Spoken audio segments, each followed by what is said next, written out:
जीवन में कुछ करना है तो मन को मारे मत बैठो, आगे आगे बढ़ना है तो हिम्मत हारे मत बैठो। जी हाँ दोस्तों, एक बार फिर से आप सभी का स्वागत है आपके अपने प्यारे परिवार विज्ञान क्लासेस पर। आशा करता हूँ कि आप सभी लोग बहुत ही बेहतरीन होंगे, स्वस्थ होंगे। साथियों, आप इलाहाबाद हाई कोर्ट भर्ती परीक्षा देने जा रहे हैं जो 17 और 18 को है। 17-18 दिसंबर में है। ग्रुप डी और ग्रुप सी की अलग अलग परीक्षाएँ होनी हैं और आप सभी की तैयारी उम्मीद करता हूँ बहुत ही बेहतर ही हो गई होगी। समय शेष नहीं बचा हुआ है, सिर्फ 1 दिन का समय है ग्रुप डी की परीक्षा के लिए और 2 दिन का समय ग्रुप सी की परीक्षा के लिए है। तो दोस्तों, उसी श्रृंखला में आज मैं फिर से उपस्थित हूँ आप सभी के सामने हिंदी का प्रैक्टिस सेट लेकर के। कोशिश करता हूँ कि ये जो प्रैक्टिस सेट है पिछले प्रैक्टिस सेट्स की तरह आपके लिए बहुत ही लाभदायक हो, बहुत ही उपयोगी साबित हो। तो दोस्तों, चलिए वीडियो शुरू करते हैं। और अगर आप हमारे चैनल पर नए हैं तो चैनल को सब्सक्राइब कर लीजिएगा ताकि इलाहाबाद हाई कोर्ट भर्ती परीक्षा के साथ साथ और भी जो अपडेट्स हैं, नई अपडेट्स आपको हमारे चैनल के माध्यम से मिलती रहें। तो दोस्तों, चलिए शुरू करते हैं। मिलाप शब्द में कौन सा प्रत्यय है? पहला जो क्वेश्चन है कि मिलाप शब्द में प्रत्यय कौन सा है? तो इसमें जो ऑप्शन दिए हुए हैं मिल, आप या अप या लाप। तो मिलाप में प्रत्यय कौन सा? तो प्रत्यय आप सभी लोग जानते हैं कि प्रत्यय कौन से शब्द होते हैं जो मुख्य शब्द होता है उसके अंत में जोड़ करके उसका अर्थ परिवर्तन करते हैं, तो उनको प्रत्यय कहा जाता है। तो मिलाप में कौन सा प्रत्यय है? तो मिल धन आप, इसका क्या होता है? मिल धन आप होता है। तो मिलाप में प्रत्यय कौन सा हो जाएगा? विकल्प बी आपका बिल्कुल सही होगा। ठीक है दोस्तों, ए बी विकल्प टिक कर लीजिएगा। आप प्रत्यय। प्रति प्लस आघात का संधि रूप क्या होगा? प्रति प्लस आघात का संधि रूप क्या होगा? प्रत्याघात होगा, प्रतीयाघात होगा, या प्रतीयाघात होगा, या प्रतीयाघात होगा। तो आपको जो विकल्प दिए हैं तो सीधी सी बात, आपको एक अगर कुछ पॉजिटिव वाइब्स भी आ जाती हैं कि आंसर हमारा ये सही है, तो आपको क्या लग रहा है? हमारे हिसाब से क्या है? ए विकल्प आपका सही होना चाहिए, प्रत्याघात। ठीक है, प्रत्याघात। और इसमें अगर संधि की हम बात करते हैं तो देखिए यहाँ पर छोटी ई और बड़ा आ हो गया, तो ये क्या बन गया? ये क्या हो जाता है यहाँ पर? यण संधि का हो रहा है। किसका हो रहा है? यण संधि का उदाहरण आ रहा है। ठीक है, अया हो गया या अय करके यहाँ पर बड़ा है तो अया हो जाएगा, प्रत्याघात हो गया आपका। ठीक, तो दोस्तों आगे बढ़ते हैं। निम्नलिखित शब्दों में से कौन सा शब्द अनेकार्थी नहीं है?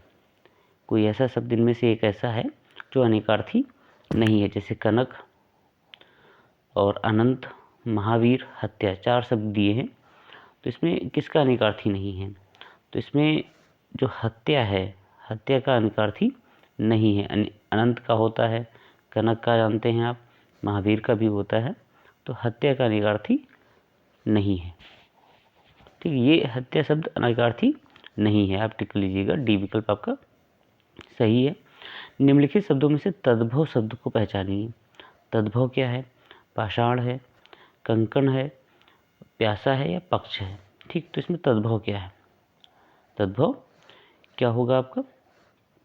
तो विकल्प इसमें आपका प्यासा सही है, सी विकल्प आपका सही है। देखिए पाषाण क्या है?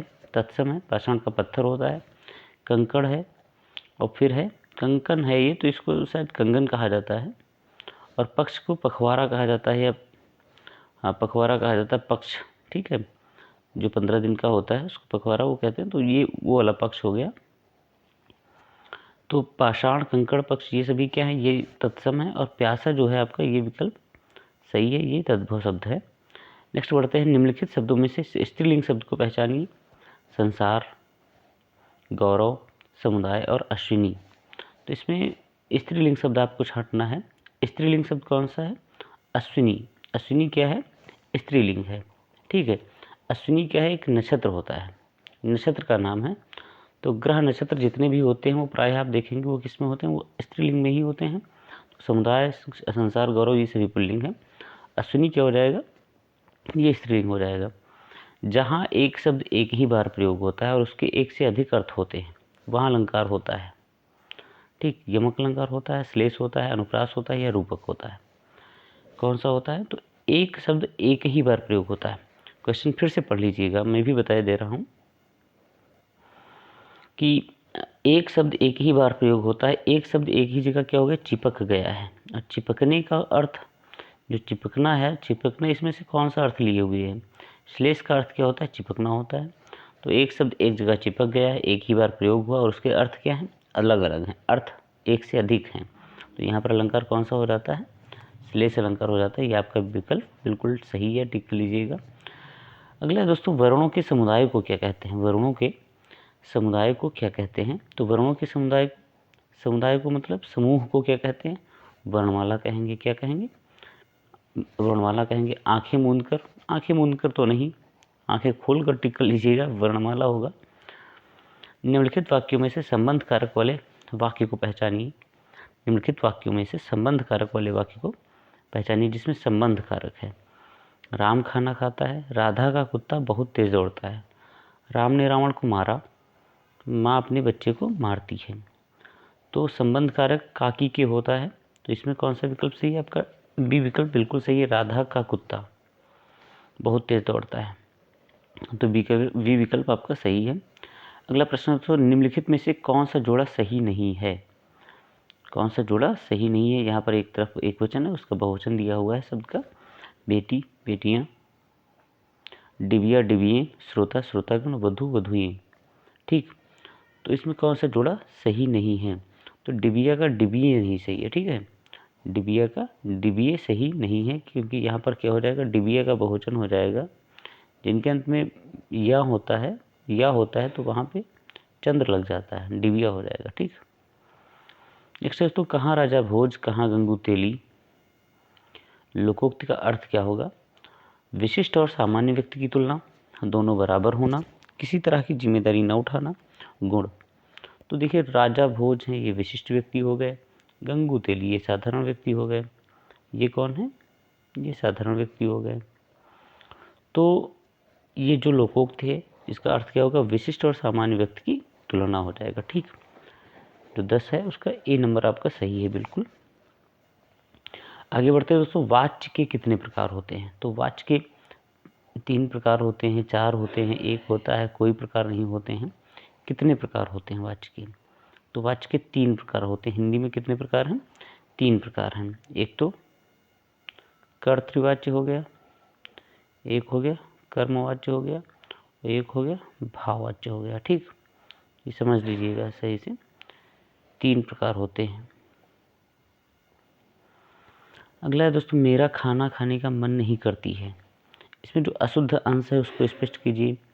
मन नहीं करती है, मेरा सही है, खाना सही है, खाने का भी सही है, तो क्या डी आपका विकल्प सही? मन नहीं करता है होगा, मन नहीं करती नहीं होगा। ठीक है, डी विकल्प आपका बिल्कुल सही है, टिक लीजिएगा। नेक्स्ट है दोस्तों, पराजय में उपसर्ग क्या है?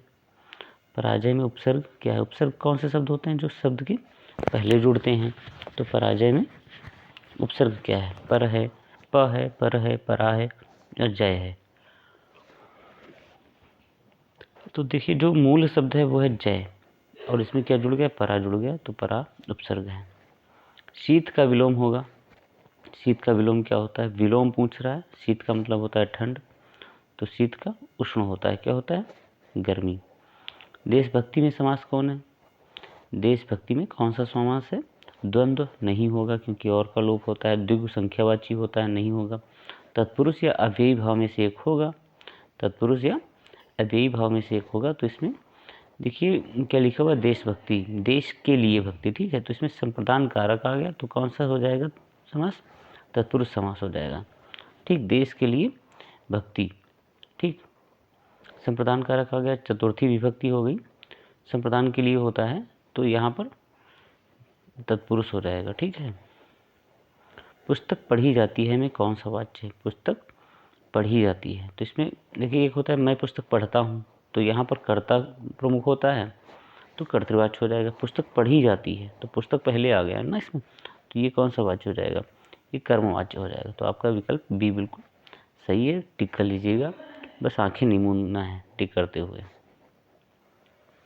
नेक्स्ट है, तो हिंदी में पूर्ण विराम का चिन्ह क्या है? सभी लोग जानते हैं हिंदी में पूर्ण विराम का चिन्ह ये है, अगर आप में गूगल कीबोर्ड हिंदी चलाते हो तभी नीचे आ जाता है। दूध का धुला होना, माफ़ कीजिए, दूध का धुला होना मुहावरे का अर्थ है निर्दोष होना है, पाप करना है, दोषी करना या चोरी करना। तो आपका सही विकल्प क्या होगा? निर्दोष होना। क्या होगा? निर्दोष होना। रौद्र रस का स्थायी भाव क्या है? रौद्र रस का स्थायी भाव क्रोध होगा, विस्मय होगा, भय होगा या क्रोध होगा। क्रोध देखिए 2 बार आ गया। क्रोध क्या हो गया? 2 बार आ गया। तो आपका विकल्प क्या सही है? डी वाला क्रोध सही है कि ए वाला सही है? दोनों सही है। तो ये दोनों बार आ गया तो आपका दोनों विकल्प सही, ए या डी कोई कर दीजिएगा, सही होगा। नेक्स्ट है, निम्नलिखित में से कौन सा शब्दालंकार है? उपमा है, रूपक है, उत्प्रेक्षा है, यमक है। शब्दालंकार पूछ रहा है, अर्थालंकार नहीं पूछ रहा है।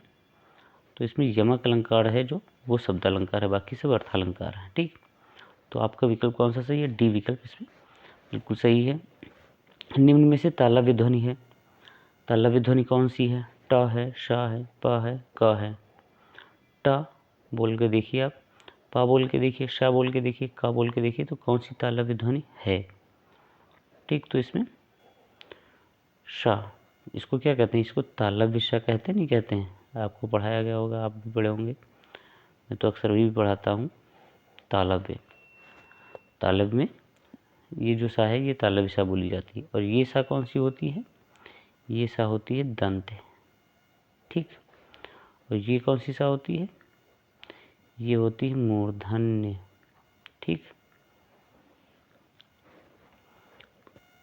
अगला दोस्तों, निम्नलिखित में से विशेषण है। विशेषण क्या है? लंबाई है, बुढ़ापा है, समझ है, शांत है। इसमें विशेषण क्या है? लंबाई, बुढ़ापा, समझ, शांत। तो आपका विकल्प कौन सा सही है? शांत। क्या सही है? शांत इसमें विशेषण है। ठीक, शांत क्या होता है? एक गुणवाचक विशेषण है। जैसे मोहन एक शांत लड़का है, रोहन शांत लड़का है, तो ऐसे ये गुणधर्म को बता रहा है, तो गुणवाचक विशेषण है। शांत क्या है? विशेषण हो गया। बुढ़ापा क्या है? संज्ञा है। लंबाई क्या है? लंबाई भी संज्ञा ही है। समझ क्या है? ये भी संज्ञा है। ठीक, निम्नलिखित में से तद्भव शब्द कौन सा है? अचरज है, अंगरक्षक है, अंधकार है, आशा है। इसमें तद्भव शब्द पूछ रहा है आपसे, तो तद्भव शब्द कौन सा होगा? इसमें तद्भव शब्द है अचरज। कौन सा है? अचरज शब्द जो है वो तत्सम से बना हुआ तद्भव शब्द है। अंधकार, अंगरक्षक और आशा ये सभी तत्सम हैं। ठीक, और इनसे तद्भव कौन सा बनता है? अंधकार से अंधेरा, अंगरक्षक से अंगरखा बनता है, और आशा से आस बनता है। ठीक, तो अचरज जो है शब्द वो तत्सम से बना हुआ तद्भव है, ये आप टिक कर लीजिएगा। आल्पस शब्द में संज्ञा है। आल्पस शब्द में कौन सी संज्ञा है? जातिवाचक है, व्यक्तिवाचक है, भाववाचक है या द्रव्यवाचक है। तो आल्पस क्या है? एक पर्वत श्रेणी है। क्या है? पर्वत श्रेणी का नाम है, पर्वत श्रेणी है। ठीक है, पर्वत है, आल्पस जो है वो पर्वत है। तो इसमें कौन सी संज्ञा होगी? ए होगी, बी होगी? तो ए टिक कर लीजिएगा आप। ठीक है, आल्पस शब्द में संज्ञा है। ठीक, नेक्स्ट है दोस्तों, परीक्षा शब्द किस वर्ग में आता है? परीक्षा शब्द किस वर्ग में आता है? तत्सम में है, देशज में है, तद्भव में है या विदेशज में? तो परीक्षा जो शब्द है वो तत्सम में आता है। किस में आता है? तत्सम में आता है। तो दोस्तों, इस सेशन के ये 25 क्वेश्चंस हिंदी से जुड़े हुए, उम्मीद करता हूँ आपको ये समझ में भी आए होंगे, आपने पसंद भी किया होगा। दोस्तों, अगर ये क्वेश्चंस आपके लिए नए हैं या आप हमारे चैनल पर नए हैं तो चैनल को एक बार सब्सक्राइब ज़रूर कर लीजिएगा, क्योंकि आगे आने वाली अपडेट्स आपको सबसे पहले आपको ही मिलती रहेंगी चैनल के माध्यम से। धन्यवाद दोस्तों।